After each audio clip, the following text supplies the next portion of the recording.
This micro-tiller is easy to operate with strong power and can adapt to all kinds of complex terrains. After arriving at the tillage area, release the red handle or turn the on-off switch to the OFF position to shut down the machine. Then lower the support foot and prepare to replace the tilling wheel. First, pull out the cotter pin, then remove the tire. Install the tilling wheel, as shown in the video. Align the installation position and insert the tilling wheel into place. Then insert the fixing pin to secure the tilling wheel. Install the tilling wheel on the other side with the same method. After inserting the resistance rod to the required depth, adjust the handlebar to the most comfortable position.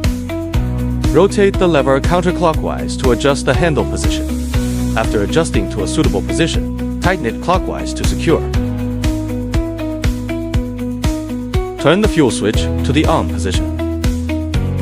Close the engine carburetor choke valve. Turn the throttle switch to the maximum position. For safety, shift the gear to neutral before starting the machine. Turn the engine on-off switch to the on position. Press down and secure the red handle.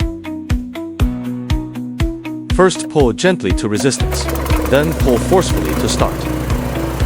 This two-step process prevents kickback from sudden full pulls. After starting the engine, immediately open the choke valve on the carburetor. Then retract the support leg.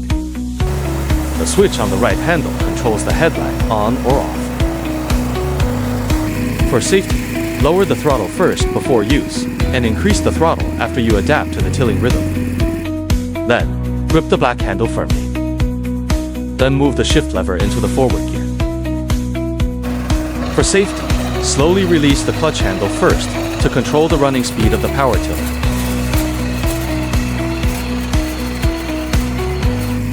Use the lever to set the gear to reverse.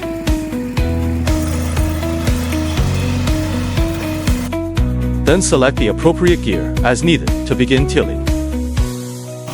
After tilling, release the red handle to stop the machine. Or turn the engine on-off switch to OFF to shut down the machine.